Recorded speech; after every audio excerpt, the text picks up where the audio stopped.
शीला स्वभावतः कवि थी। वह कभी कभी कहानियाँ भी लिखा करती थी। उसकी रचनाएं अनेक पत्रों में छपी और उनकी खूब प्रशंसा हुई। साहित्य संसार ने उसे बहुत सम्मान दिया और अंत में उसको सर्वश्रेष्ठ लेखिका होने के उपलक्ष्य में साहित्य मंडल द्वारा सरस्वती पारितोषिक दिया गया। अब क्या था, प्रत्येक समाचार पत्र और मासिक पत्र में उसके सचित्र जीवन चरित्र छपे और उसकी रचनाओं पर आलोचनात्मक लेख लिखे जाने लगे, जिनके कारण उसकी ख्याति और भी बढ़ गई। वह एक साधारण महिला से बहुत ऊपर पहुंच गई। उसको स्थान स्थान से कवि समाजों से निमंत्रण आने लगे। वह अनेक साहित्यिक संस्थाओं की अध्यक्ष भी चुनी गई। मासिक पत्र पत्रिकाओं के कृपालु संपादकों ने उसकी रचनाओं के लिए तकाजे पर तकाजे आरंभ कर दिए। अनेक सहृदय पाठकों ने परिचय प्राप्त करने के लिए उसको पत्र लिखे। परिणाम ये हुआ कि शीला के पास आने वाली डाक का परिमाण बहुत बढ़ गया।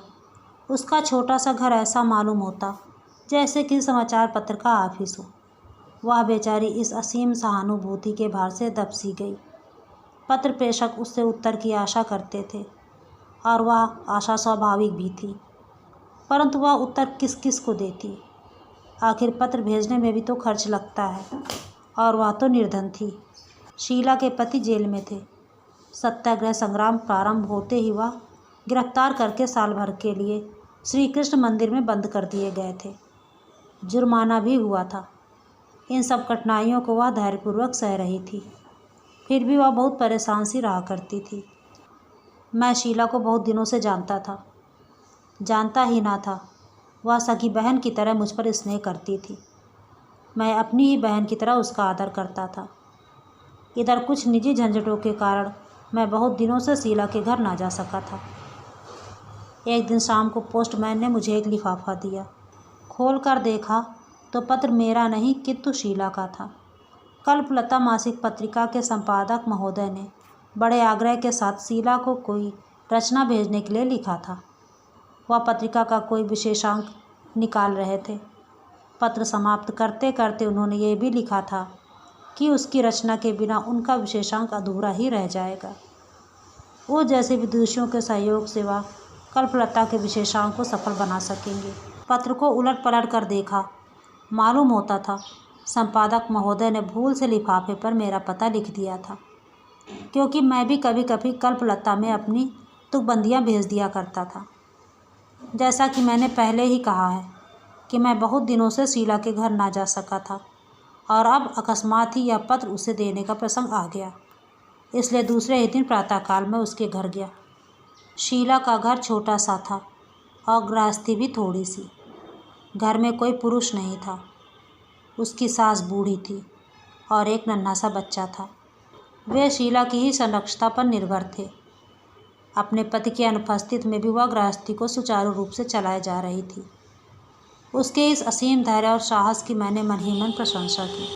जब मैं वहाँ पहुँचा, वह आंगन में बैठी कुछ लिख रही थी। मैंने देखा उसका छोटा सा बच्चा दौड़ता हुआ आया और किलकारी मारकर पीछे से उसकी पीठ पर चढ़ गया। साथ ही उसके लिखने में फुल स्टॉप लग गया। मैंने पूछा, क्या लिख रही हो? कल्पलता के लिए अपनी एक कहानी लिख रही थी। वह मुस्कुराकर बोली, पर जब यह लिखने दे तब ना। उसने वाक्य को पूरा किया। मैंने पूछा, कितनी बाकी है? कहानी तो पूरी हो गई, पर इसके साथ उन्हें एक पत्र भी तो लिखना पड़ेगा, शीला ने कहा। मैंने उस कहानी को लेने के लिए हाथ बढ़ाया, पर वह मुझे बीच में ही रोककर मुस्कुराती हुई बोली, लो, पहले इसे पढ़ लो, फिर कहानी पढ़ना। कहते हुए उसने एक लिफाफा मेरी ओर बढ़ा दिया। लिफाफे पर पता शीला का था और पत्र मेरा। कल्पलता के संपादक महोदय ने मुझसे भी शीला की कोई रचना भिजवाने के लिए आग्रह किया था।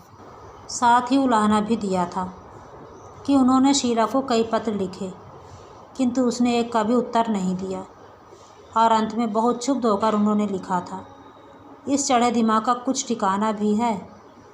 मैंने पत्र समाप्त करके शीला की ओर देखा। वह मुस्कुरा रही थी, किंतु उस मुस्कुराहट में ही उसकी आंतरिक वेदना छिपी थी। उसकी असमर्थता की सीमा निहित थी। कदाचित उन्हें छिपाने के लिए प्रहरी की तरह मुस्कुराहट उसके होठों पर खेल रही थी। कुछ क्षण तक चुप रहने के बाद मैंने पूछा, क्या लिख दूँ संपादक जी को? लिखोगे क्या? उन्हें यह कहानी भेज दो। उसने उसी मुस्कुराहट के साथ उत्तर दिया। पर उन्हें ऐसा न लिखना चाहिए था, मैंने सिर नीचा किए हुए ही कहा। उन्होंने कुछ अनुचित तो नहीं लिखा? उसने गंभीर होकर कहा। कई पत्रों का लगातार उत्तर न पाने पर लोगों की यह धारणा हो जाना स्वाभाविक नहीं है। उनकी जगह पर क्षण भर के लिए मुझे या स्वयं अपने को समझ लो, फिर सोचो। लगातार 3-4 चिट्ठियाँ भेजने पर भी यदि कोई तुम्हें उत्तर ना दे तो फिर उसके बारे में क्या सोचोगे? यही ना कि बड़ा घमंडी है, चिट्ठियों का उत्तर नहीं देता। मैं निरुत्तर हो गया। दोनों चिट्ठियाँ मेरे हाथ में थीं। दोनों की तारीखें एक थीं। मैं समझ गया कि जल्दी जल्दी में संपादक महोदय ने मेरा पत्र शीला के लिफाफे में और उसका मेरे लिफाफे में रख दिया। मुझे कुछ हंसी आ गई। मैंने शीला का पत्र उसकी ओर बढ़ाते हुए कहा, लो ये पत्र तुम्हारा है। मेरे पास उसी तरह चला आया जिस तरह मेरा पत्र तुम्हारे पास आ गया है। वह पत्र पढ़ने लगी। मैंने उसकी कहानी उठा ली। इसी समय बाहर कुछ कोलाहल सुन पड़ा।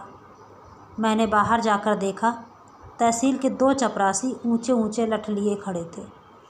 पूछने पर मालूम हुआ कि शीला के पति पर जो 200 रुपये का जुर्माना हुआ था उसे वसूल करने के लिए कुर्की आई है। मैंने उन्हें समझा बुझाकर घर बिना कुर्क किए ही वापस भेजने का प्रयत्न किया, पर वे भला क्यों मानने लगे। कदाचित नगद नारायण से उनकी पूजा होती तो देवता कुछ ठंडे पड़ जाते, पर वहाँ ना तो शीला के पास ही कुछ था और न मेरे पास। आखिर कुर्की शुरू हो गई। वे लोग घर के अंदर से सामान ला लाकर बाहर रखने लगे। बक्स, मेज, कुर्सियाँ, अलमारी, तस्वीरें, बर्तन इत्यादि। तात्पर्य यह कि जो कुछ भी सामान था एक एक करके सब बाहर आ गया और सब चीज़ों की एक दुकान सी लग गई। शीला शांतिपूर्वक ये सब देख रही थी, किंतु उस शांति के नीचे प्रचंड विषाद छिपा था। मुझसे उसके चेहरे की ओर देखा नहीं जाता था। मैं अपने भाईपन को मन ही मन धिक्कार रहा था। मेरे सामने ही मेरी बहन की लुटिया थाली नीलाम होने जा रही थी, किंतु मैं कुछ कर ना सकता था। खैर, उन सब वस्तुओं की एक सूची तैयार करके चपरासी सामान ठेले पर लादकर ले जाने लगे। सामान में बच्चों की एक ट्राईसाइकिल भी थी। शीला का बच्चा ब्रजेश अमाली ताइकिल कह के मचल पड़ा। शीला कुछ भी ना कह सकी। बच्चे को जबरन गोद में उठाकर वह दूसरी ओर चली गई। सामान चला गया। मैंने अंदर जाकर देखा, वह बैठी बच्चे को कुछ खिला रही थी। उसने मेरी ओर देखा, उसकी आंखें सजल थी। मैंने सांत्वना के स्वर में कहा, बहन, देशभक्तों की यही तो अग्नि परीक्षा है। थोड़ी देर बाद उसकी कहानी लेकर मैं घर लौटा। घर आकर मैंने वह कहानी पढ़ी और उसी प्रकार कल्पलता के संपादक के पास भेज दी। कहानी का शीर्षक था चढ़ा दिमाग।